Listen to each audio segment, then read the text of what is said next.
Hello, my dear students. Welcome to the session of paper discussion 2026 mathematics paper CBSE board.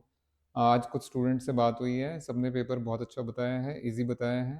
हाँ, कुछ कह रहे थे कि थोड़ा सा लेंदी है, बट ओवरऑल जो चीज़ सामने निकल के आई है वो यही है कि पेपर में थोड़ा सा आपको एक्सप्लेनेशन अच्छे से देना था। सभी क्वेश्चन ऐसे ही थे, तो यहाँ हर एक क्वेश्चन का प्रॉपर डिस्कशन किया जाएगा। और आइए जरा शुरू करते हैं। हाँ जी, let me start with this probability based question. देखिए थोड़ा अनएक्सपेक्टेड सा है, क्योंकि प्रोबेबिलिटी या स्टैट्स बच्चा एक्सपेक्ट करता है कि एंड में होगा। ठीक है ना, ये प्रोबेबिलिटी का क्वेश्चन शुरू शुरू में डाल दिया गया, वो भी पॉलिनॉमियल के साथ, बट इजी है, आराम से हो जाएगा। अच्छा, for an event T P E plus P E complement is equal to x, then the value of x square minus 3 is. आओ मेरे बेटा, पीई प्लस पीई बार, बेटा ये एक्स दिया हुआ है, that is P plus 1 - P बार, या डायरेक्टली आप 1 लिख देंगे तो उससे भी हो जाएगा। I am sorry, 1 - P equal to x. बेटा ये पी से पी कैंसिल, दिख मतलब कैंसिल हो जाए इसलिए लिखा है ऐसा, बाकी तो वो 1 ही होता है। सो 1 इक्वल टू एक्स, तो बेटा ये एक्स का वैल्यू 1 आ गया। अब उठा के उसमें रख दीजिए, है ना, इजी क्वेश्चन है, लड्डू क्वेश्चन है, बहुत आसान है। तो therefore what will be x square minus 3 मेरे बेटा? So it is 1 square minus 3, that is 1 minus 3, that is minus 2। सभी बच्चों से जिनसे बात हुई है वो ये क्वेश्चन बड़े आराम से कर आए हैं। हाँ जी, नेक्स्ट ये क्वेश्चन देखो, इसमें कुछ लोगों को तकलीफ हो रही थी। हाँ जी, थोड़ा अजीब सा क्वेश्चन है। अजीब सा क्यों? क्योंकि बच्चा ये एक्सपेक्ट करता है कि जो एंगल यहाँ है ना, वही इधर भी होना चाहिए, मतलब पूछे हुए पार्ट में भी वही सेम एंगल होना चाहिए। वो ये तो उन्होंने घुमा दिया, यहाँ एंगल वाई दिया है और यहाँ एंगल आपका y/2 दिया है। कोई बात नहीं, आराम से, इजी। हाँ जी, cos y 0, then the value of half of cos y/2 is how much? तो ये भी देख देख सकते हैं आप लोग। मेरे बेटा cos y आपका 0 है, देयरफॉर आप चूज कर सकते हैं y equal to 90 degree. cos का टेबल तो आपको याद होगा ही। Let me choose y equal to 90 degree as cos y equal to 0, therefore y equal to 90 degree is a choice. That is मेरे बेटा y/2 कितना हो गया? ये तो 45 डिग्री हो गया, दैट इज, है ना, cos y/2 यानी cos 45 डिग्री। बढ़िया। वो कितना होता है मेरे बेटा? वो तो 1/√2 होता है। अब आपने आपसे जो पूछा गया वो हाफ मल्टीप्लाई करके पूछा गया। देखिए क्या मीठा सा क्वेश्चन है यार। Half cos y/2, half multiply कर देंगे तो हाफ इंटू 1/√2, तो बेटा टोटल आ गया आपका 1/2√2। 1/2√2 ये भी बच्चों ने कर लिया था, कुछ लोगों को तकलीफ हो रही थी लेकिन कर लिया था। Sorry, next next.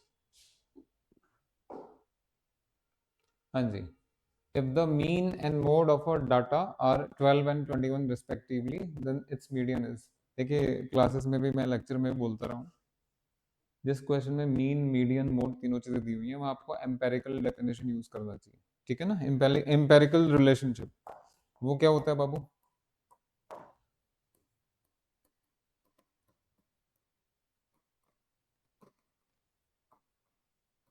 हाँ जी, क्या होता है आपका? ये होता है आपका 3 मीडियन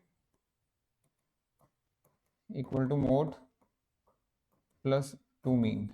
ये तो सब बच्चे जानते ही होंगे।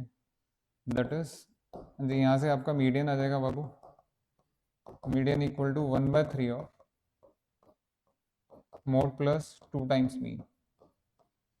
So this would be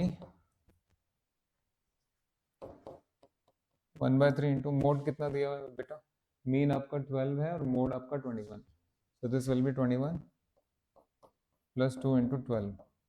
जी ये 3 7 और ये 3 4, so this is 7 plus 2 into 4। Check कर सकते हैं, इट इज 7 plus 8, तो बेटा 15 आंसर आ गया आपका, 15।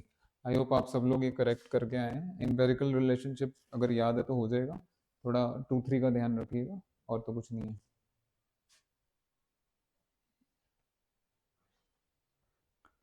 नेक्स्ट, हाँ जी, बहुत अच्छा क्वेश्चन। मैं क्लास में भी बच्चों को अप्रिशिएट करता रहा हूँ। जो कोऑर्डिनेट ज्योमेट्री का चैप्टर है ना, वो आपकी लाइफ का सबसे यूजफुल, सबसे कलात्मक क्लासिकल चैप्टर है। अब तक के सफ़र में, मतलब 10th क्लास तक के सफ़र में, बचपन से लेकर के आज तक का सबसे क्लासिक, क्योंकि आगे बहुत काम आता है वो जिस आइडिया के साथ उसके क्वेश्चन होते हैं कोऑर्डिनेट ज्योमेट्री के। आ जाओ। The coordinates of the centre of a circle are इतना इतना x-7, 2x, find the values of x। Okay, वो x फाइंड करने के लिए क्या क्या हेल्प हेल्प का स्टेटमेंट दिया वो देखिए।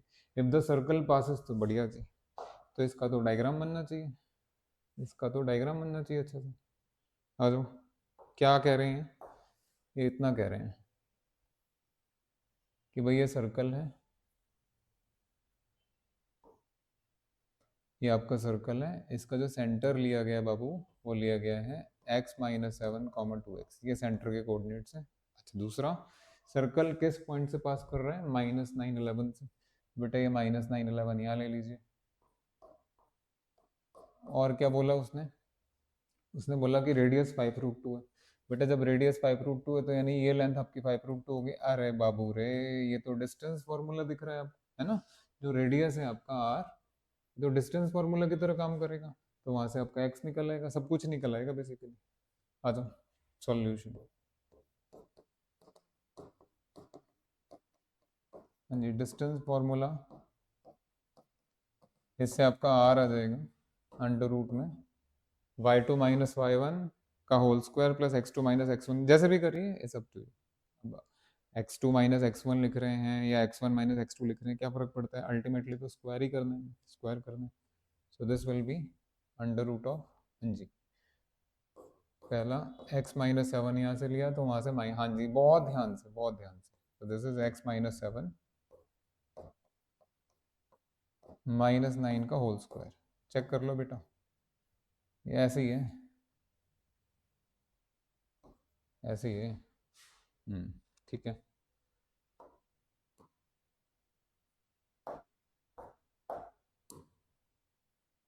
फाइन। दूसरा, 2x - 11।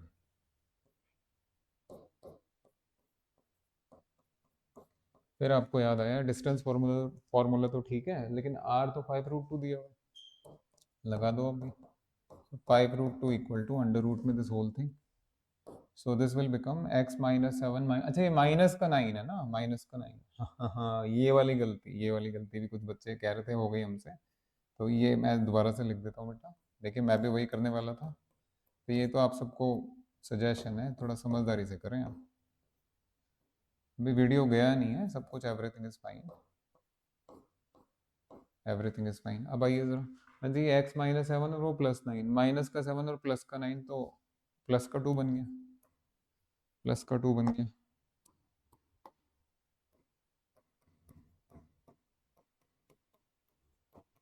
अब अगर आप क्लासेस करते थे हमारे साथ, तो मैं आपको बार बार कहता था इसको अभी नहीं, पहले स्क्वायर कर दीजिए, उसके बाद ओपन कीजिए। तो दोनों तरफ जब आप स्क्वायर करोगे मेरे बेटा, तो ये 5√2 का स्क्वायर हो गया, और ये हो गया आपका x+2 का होल स्क्वायर प्लस 2x-11 का होल स्क्वायर। हाँ जी, let me open this out. मेरे बेटा ये बन गया आपका 5√2 इंटू 5√2, ये वाला साइड हो गया आपका x² +4 + 4x plus 121 minus 4 2 2 4 44। Check कर सकते हैं, यही आया होगा आप लोगों का। तो बेटा 5 5 25 इंटू 2, ये हो गया आपका 50। हाँ जी, 4 + 121 इज 125। ठीक है जी, उसके बाद x² और 4x² will become 5x², then 4x - 44x is -40x। Check कर लीजिए, ये इक्वेशन आ गई थी बच्चों की, जैसे बच्चे बता रहे थे इक्वेशन तक पहुंच गए थे, स्टूडेंट्स यहाँ तक पहुंच गए थे। इसके बाद x के लिए सॉल्व करने, अभी कर लेते हैं, अब कर लेते हैं। हाँ जी, ये 50 को उधर लेके जाएंगे, सो दिस विल बिकम,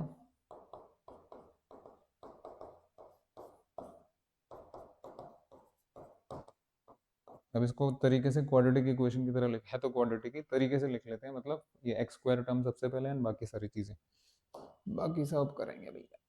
आ जाओ, यहाँ कर लेते हैं, दैट इज कट तो नहीं रहा कुछ, नहीं। आओ बेटा, 5x² माइनस 40x, हाँ जी 125 में से 50 75, और वो भी प्लस का।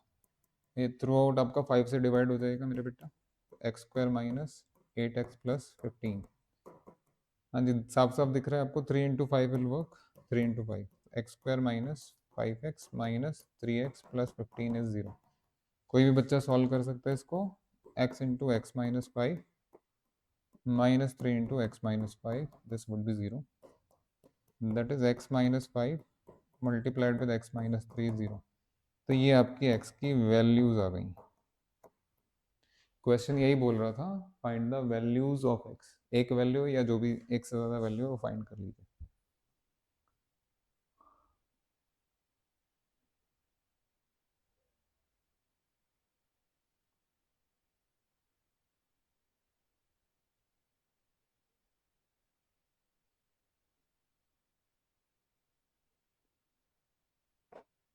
ओके नेक्स्ट थिंग, अगला क्वेश्चन करते हैं। लॉजिकल क्वेश्चन था, इस तरह के बहुत क्वेश्चन मैंने क्लास में कराए हैं, बहुत ज़्यादा, मैं ऐसे ही कराता हूँ, मतलब बच्चों को ज़बरदस्ती करके तो कराना ही है। नेक्स्ट,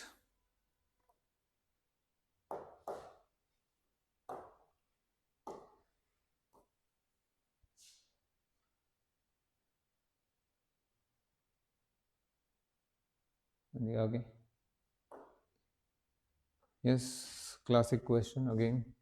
देखने में लगता है कि सब कुछ हो जाएगा, लेकिन बच्चे क्लैरिटी के साथ काम नहीं करते तो प्रॉब्लम होती है। ट्रायंगल का मैंने आपको कुछ दिन पहले एक वीडियो भी दिया था बना के अच्छा सा, बोला भी था, एक नहीं दो तीन दिए, बोला भी था कि कॉर्नर से कॉर्नर मैच कराएंगे तब जाके सही आंसर आएगा, ऐसे हवा में नहीं आएगा आंसर, बिना क्लैरिटी के आपका आंसर नहीं आ पाएगा। तो क्वेश्चन पढ़ते हैं पहले। Shown below the 3 triangles the measures of 2 adjacent sides and included angle are, इस तरीके से दिया हुआ है, मतलब दो साइड का मेजरमेंट दिया और एक इंक्लूडेड एंगल का दिया है, ठीक है जी। अब वो पूछ रहे हैं इसमें से कौन से ट्राइंगल्स आपके सिमिलर है, आर पी क्यू और X Z Y and again R P Q and M N L, X Z Y and M N L, या फिर तीनों। तो एक मिनट एक मिनट एक मिनट, जिस किसी ने भी सिमिलैरिटी ऑफ ट्राइंगल्स पढ़ा है, ही और शी नोस कि भाई आप कॉर्नर से कॉर्नर मैच कराइए। देखिए तीनों ट्राइंगल्स में आपका 60 डिग्री 60 डिग्री, तो 60 वाला इसके नहीं, मतलब साथ ही ले लेते हैं। तो R P Q and this is your X Z Y, साथ देना।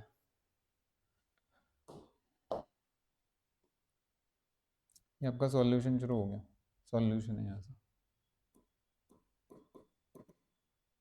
बेटा सबसे पहले आपका आर पी क्यू बना ही हुआ है, आर पी क्यू ये बना हुआ है आपका, ये मैं चेंज करके यहाँ ला रहा हूँ। 60 डिग्री के सामने 60 डिग्री रखिए,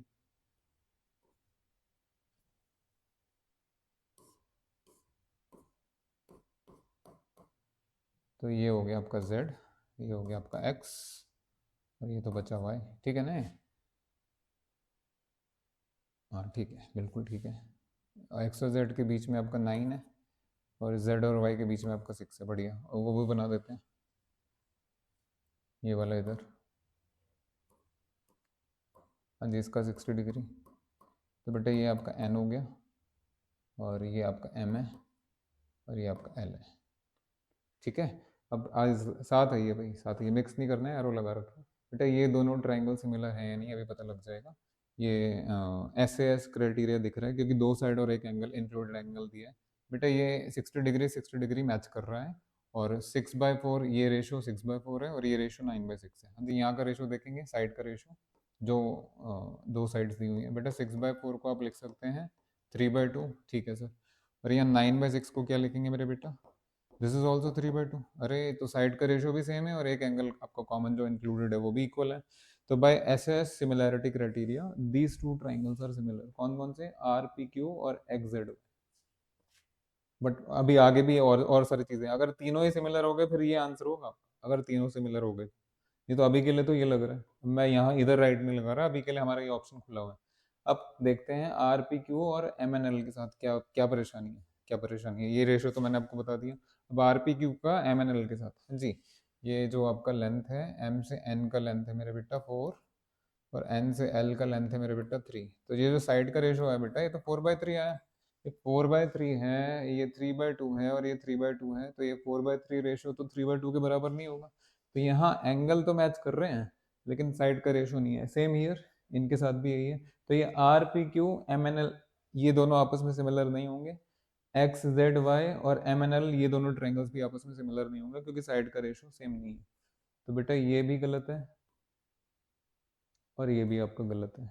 अब ए और डी में से डी क्या है बेटा, तीनों ट्रायंगल्स आपस में सिमिलर नहीं, तीनों कहाँ सिमिलर नहीं है ना, तो पहला ही ऑप्शन आपका करेक्ट हो।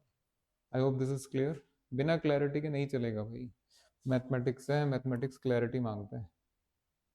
साइंस और मैथमेटिक्स जिनको जीवन में आगे बढ़ना है, क्लैरिटी के साथ चलिए। नेक्स्ट, जल्दी मिलते हैं एक और डिस्कशन के साथ। तैयार है ना, आज में सारा मिल जाएगा, काफ़ी सारा मिल जाएगा। चलिए, थैंक यू वेरी मच बेटा, बाय बाय।